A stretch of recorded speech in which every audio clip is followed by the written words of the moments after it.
सोलापूर महापालिकेच्या सार्वत्रिक निवडणुकीसंबंधी शिवसेना शिंदे गट आणि राष्ट्रवादी अजितदादा या दोन्ही पक्षाचा आज इथं युती झालेली आहे। दोघांचा 50-50% फॉर्म्युला ठरलेला आहे। आम्ही दोघं मिळून महापालिकेच्या निवडणुकीला सामोरं जाणार आहोत आणि ह्या महापालिकेवर शिवसेना आणि राष्ट्रवादी दादा यांचं महापौर निश्चितपणे बसेल असं आमची खात्री आहे। त्यासाठी समविचारी पक्ष म्हणून आम्ही दोघं एकत्र आलेलो आहोत। कोणी लहान मोठा नाही, भाऊ नाही, दोन्ही भाऊ समान म्हणजे जुळे एकदमच बाहेर पडलेले असं 50-50% फॉर्म्युला ठरलेला आहे। नुसतं फक्त निवडणूक लढवण्यासाठी किंवा जिंकण्यासाठी हे युती नाहीये। त्या महापालिकेमधले जेवढे कामं आजपर्यंत प्रलंबित आहेत, सोलापूर शहराच्या विकासासाठी जे काही करणं आहे ते सगळं करण्यासाठी आम्ही फार विचारपूर्वक हे युती केलेली आहे। नगर विकास खाता आदरणीय आमचे मुख्य नेते नामदार उपमुख्यमंत्री शिंदे साहेबांकडे आहे आणि राज्याची तिजोरी आदरणीय नामदार उपमुख्यमंत्री अजितदादाकडे आहे। म्हणजे दोन्ही खात्याचं जर मेळ घातलं तर सोलापूरच्या ह्या शहराच्या विकासासाठी भरमसाठ निधी आल्याशिवाय राहणार नाही आणि त्या निधीचा सदुपयोग करून जे कामं या शहरातल्या नागरिकांचे अडलेले आहेत किंवा आवश्यक आहे पुढं करणं भविष्यात ते जरुरी आहे, ते सर्व कामं निश्चितपणे भविष्यकाळामध्ये आम्ही पूर्ण करू। आणि या निवडणुकीमध्ये जे काही शब्द देतील, ज्या वार्डातले समस्या असतील ते सर्व समस्या ते सर्व कामं पूर्ण करण्याची जबाबदारी आज आम्ही पक्षाच्या वतीनं राष्ट्रवादी असू द्या शिवसेना असू द्या त्या दोघांच्या वतीने आज आम्ही घेत आहोत। टोटली म्हणजे 102 जागा दोन्ही मिळून लढवणार आहोत। 51 जागा त्यांच्याकडे, 51 जागा आमच्याकडे, 51 जागा आमच्याकडे, 51 जागा आपण त्यांना दिलेल्या आहेत। प्रभाग कोण लढवणार हे ठरलंय का? नाही, ते ठरेल आमच्या इंटरनल चर्चेमध्ये चर्चा पूर्ण झाली। 50 जागा 50% जागा एका दोन्ही पक्षांनी लढवायला ठरलेत। सन्मानाने दोघांनी निम्म्या जागा देण्याचं मान्य केलेलं आहे।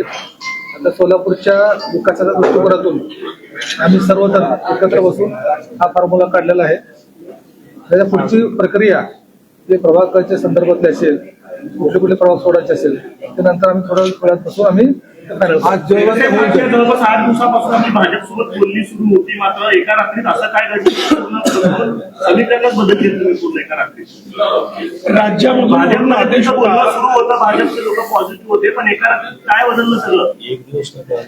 निर्माण केलेली परिस्थिती आहे। भाजप बरोबर बोलणी सुरू होती, बरोबर आहे, प्रस्ताव पण दिला होता, हेही बरोबर आहे, पण सन्मानजनक प्रस्ताव आलं नाही।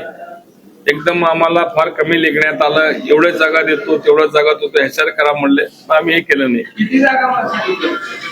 आम्ही पहिल्या सुरुवातीला 42 जागेचा प्रस्ताव दिला होता, मग त्यांनी म्हणले की फक्त आम्ही 8 जागा देऊ।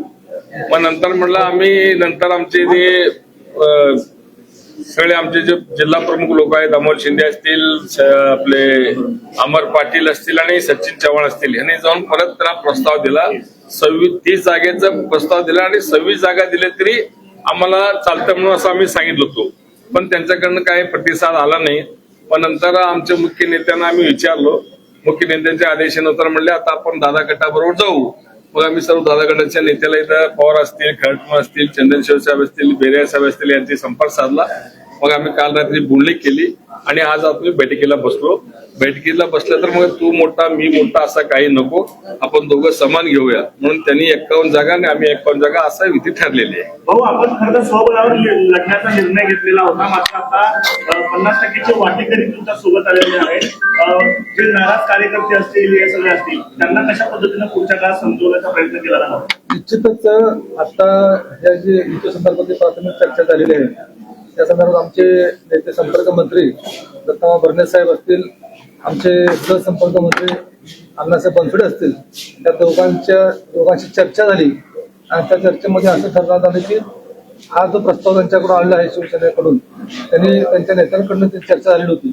तर तुम्ही त्यांच्याशी प्राथमिक चर्चा करून पुढील निर्णय घ्या असं आम्हाला त्यांनी सांगितलेलं होतं. आम्ही यांच्याशी चर्चा केली आणि त्याच्यामध्ये दोघांकडून 51 आणि 51 असा रचना ठरलेला आहे. हे करताना आम्ही काय केलं की आमच्या दोघांची ताकद एकत्र येऊन एकनाथ शिंदे साहेब असतील आणि अजितदादा असतील जसं महाराष्ट्रात एकत्र काम करतात त्या दृष्टिकोनातून सोलापूरच्या विकासासंदर्भात विचार करून त्यासाठी मोठा निधी आणि डेव्हलपमेंट करण्याकरता दोन्ही पक्ष एकत्र येऊन दोघांची ताकद एकत्र आली तर आमचा निवडून येण्याचा रेशो जो आहे तो वाढणार आहे. त्याच्यामुळे आम्ही दोन्ही अशा पद्धतीचा निर्णय घेतला.